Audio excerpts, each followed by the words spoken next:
여러분 안녕하십니까? 2014년 2월 27일 목요일 뉴스 독립군 데일리 고발 뉴스입니다. 박근혜 정부 출범 1주년을 맞아 시민들 총파업을 선언하고 거리로 쏟아져 나왔습니다.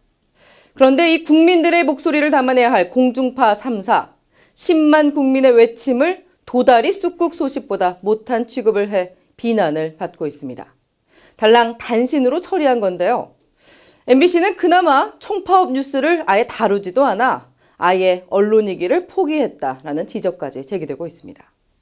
이 도다리 쑥국에 집착하고 국민 알 권리 유린에 앞장서고 있는 땡방 뉴스들이 정신 차릴 때까지 뉴스 독립군 고발 뉴스 당당하게 나아가겠습니다.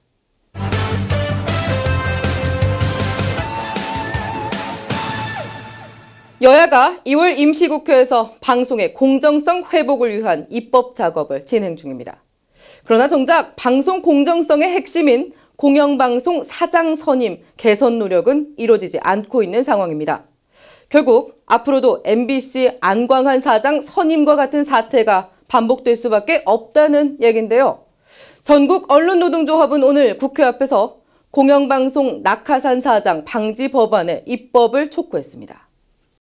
저희가 지금 이곳에서 강조하고 있는 공영방송의 지배구조를 일방적으로 여당에 유리한 그리고 청와대에 유리한 구도가 아니라 사회적 합의의 틀, 합의에 기초해서 방송에서 정권은 손을 떼겠다 라는 행동을 보여주는 것입니다. 그것이 바로 지금 공영방송 지배구조를 개선하는 것이고 좀 더 쉽게 풀이해서 낙하산 사장들을 방지하게 한 법안에 동의하는 것입니다. 희망버스가 다음 달 15일 유성기업 문제 해결을 위해 전국에서 출발합니다. 유성기업은 노동탄압 백화점으로 알려져 있는데요. 유성기업 노동자들 심야 노동 폐지, 주간 2교대 도입 등 너무도 당연한 조치를 요구하며 벌써 3년 넘게 힘겨운 싸움을 이어오고 있습니다. 지난 2012년 국정조사에서 창조 컨설팅을 통한 사측의 부당노동 행위, 그리고 인권 탄압 행태가 만천하에 드러났었죠. 그런데도 사업주 처벌은커녕 오히려 노동자들이 거액의 손배 가압류에 시달리고 있다고 합니다. 이에 시민사회가 다시 팔을 걷어붙이고 나선 건데요. 이번 희망버스를 통해 노조 파괴 사업장에 대한 특검 실시를 촉구한다는 계획입니다. 얼마나 외로운 투쟁을 지속해야 될지 그 마음을 알아주시는 분들이 지금 이 자리에 모였다고 저는 생각을 하고 있습니다. 유성만의 문제가 아닌 전체적인 노조 파괴에 대한 심각성, 이것을 이번 희망버스를 기회로 전국적인 문제, 손배가 얼마나 노동자를 제압하는 자본의 무기이고 법원의 사형 선고인지 알리는 계기가 좀 됐으면 좋겠습니다. 검찰이 간첩사건 문서 입수 경위와 관련해 공식 외교 절차를 밟아 얻었다라는 허위 의견서를 법원에 제출했던 것으로 뒤늦게 드러났습니다. 검찰은 담당 검사의 실수였을 뿐이라고 변명하고 있는데요.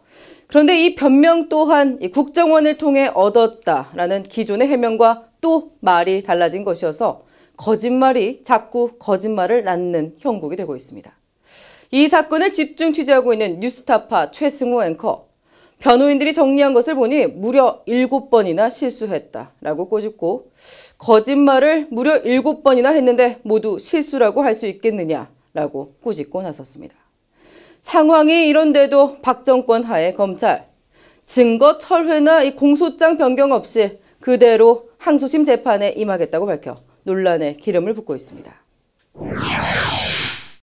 밀양 송전탑 공사를 반대하는 주민 300여 명이 행정소송을 제기했습니다.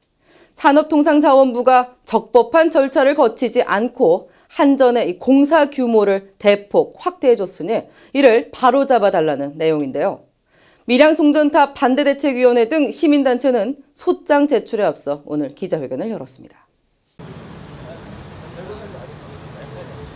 밀양 송전탑 공사 같은 경우에는 산업통상자원부 장관의 승인을 받아야 됩니다. 그리고 산업통상자원부 장관이 승인을 해주기 위해서는 일정한 요건이 해당될 때는 그 승인을 해주는 전제로서 환경부 장관의 협의 의견을 받아야 됩니다. 근데 여기서 문제가 된 것입니다.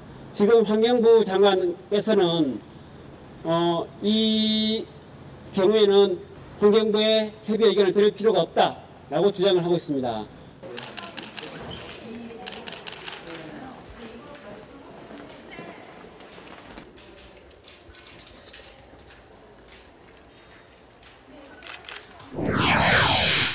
지난해 인구 1000명당 출생아 수가 10명도 되지 않는 8.6명인 것으로 나타났습니다.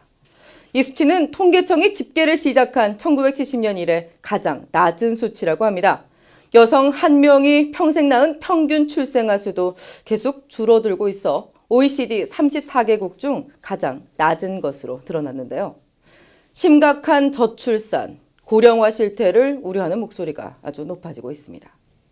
자녀를 하나 낳은 사람들은 반성해야 한다고 이 국민들을 꾸짖었던 이 김무성 의원님. 의원님은 부족함이 없으시니 대부분 여성들이 아이 낳기를 꺼리는 이유를 모르시죠? 모르시면 그냥 조용히 파기했던 복지 공약들이나 지켜주셨으면 좋겠습니다. 지금까지 오늘의 고발 뉴스였습니다.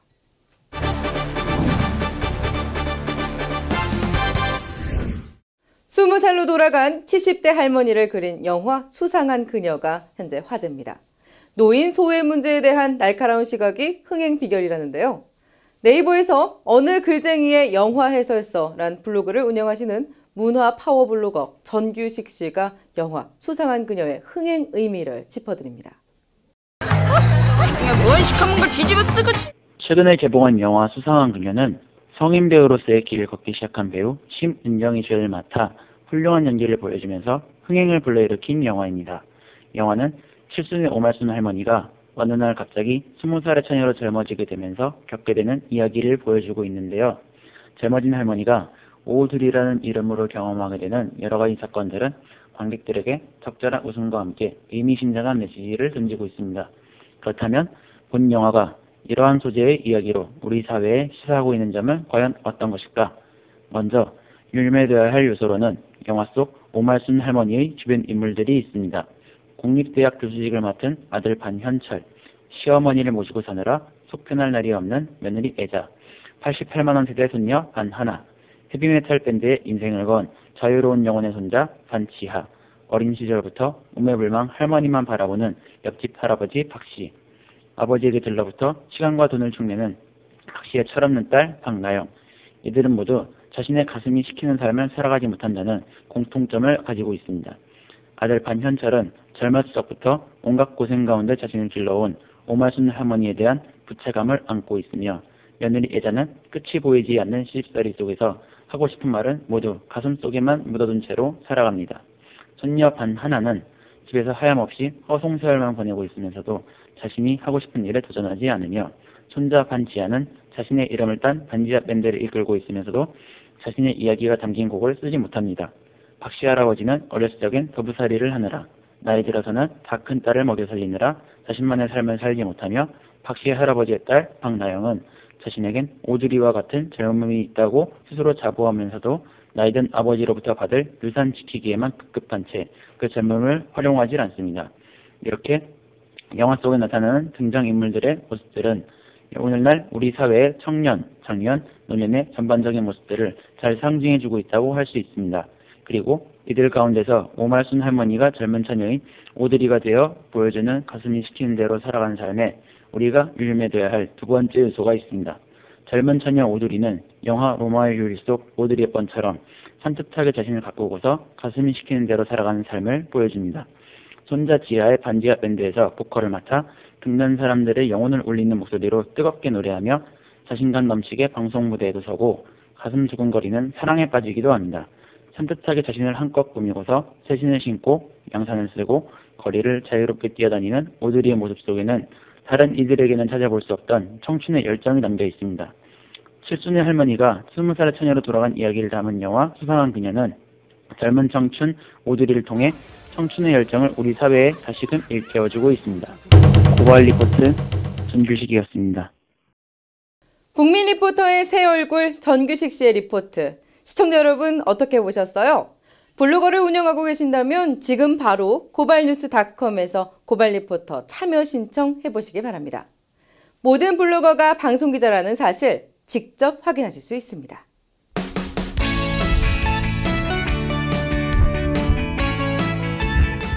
박근혜 정부 1년.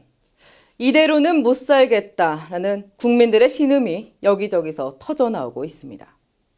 매번 시대의 어둠을 향해 날선 직설을 알려주시는 서혜성 교수. 오늘은 시 한 편을 보내주셨습니다. 저는 시를 잘 모르지만 전율이 돋았습니다. 아마도 부정선거를 통해 청와대를 접수한 그녀를 가장 잘 표현한 시가 아닐까 싶습니다. 3분 직설입니다. 시로 시작하겠습니다.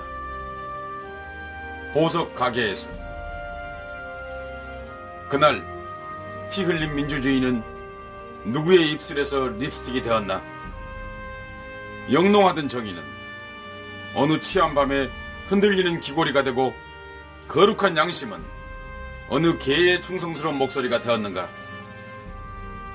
진열장 황홀한 이 아침 누가 한숨을 모아 미백치약을 만들고 이름 없는 자들의 눈물을 모아 얼굴을 씻었는가? 쇼인도박 저 광장에서 춤추던 자유는 어쩌다 주리를 트는 오라가 되는가? 누구네 식탁에서 공화정은 포크에 찔려 단품 음식이 되고 어느 엄숙한 만찬장에서 헌법은 저주받은 시로 낭송되었는가? 폭력은 어느 술잔에서 건뱃소리와 함께 위대한 지혜가 되었나? 어제가 미래가 된 이 아침 누가 망각을 기억이라 부르고 제 얼굴을 잊었는가? 보석상자 안에서만 빛나는 아침이여, 이 찬란한 보석가게에서 찬란하지 않은 것은 오직 이 아침뿐. 아침은 어디로 갔는가? 또 누구의 화려한 장신구가 되기 위하여 이 보석가게로 돌아오는가?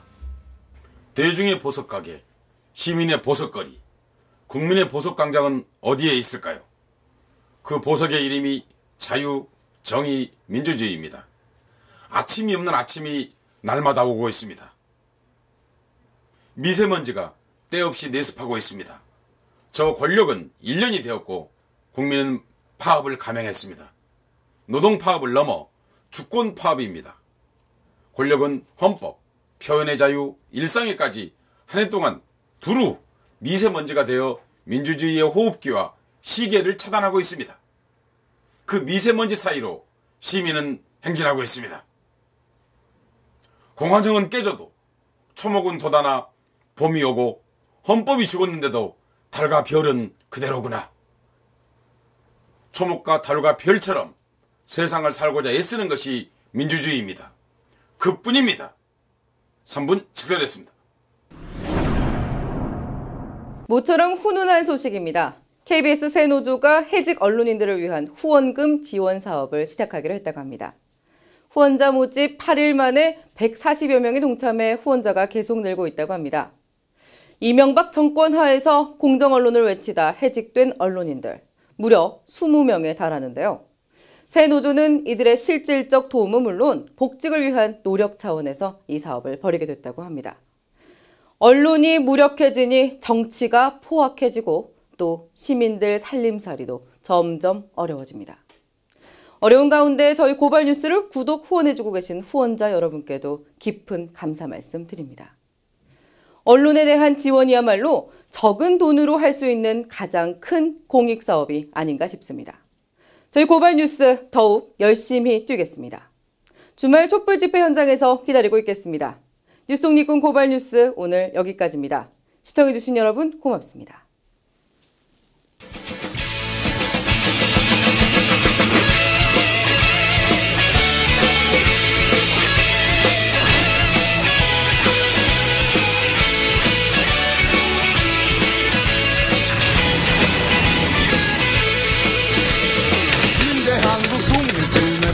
용사야 조국의 부르심은 네가 아느냐. MBC 본사에 계셨을 때는 그 장기 때문에 이렇게 속썩이실 일이 없었겠죠.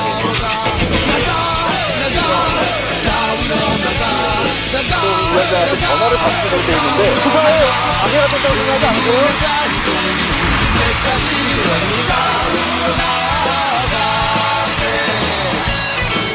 (10년) 전에 고발뉴스.com 이상호 기자의 고발뉴스라고 하는 홈페이지를 만들면서 그때 사실 어렸을 때 초년병 기자 생활을 할 때부터 너무 많은 사람을 구속시켰거든요. 그리고 너무 많은 사람을 다치는 걸 봤고, 근데 내가 도대체 이 기자직을 왜 하는 건지 되게 회의가 될 때가 많았어요. 그래서 내가 그 홈페이지에도 담아놓은 얘기지만 내 국민의 산물이에요. 그러니까 고발은 사람에 대한 징후가 아니라 사회에 대한 사람입니다.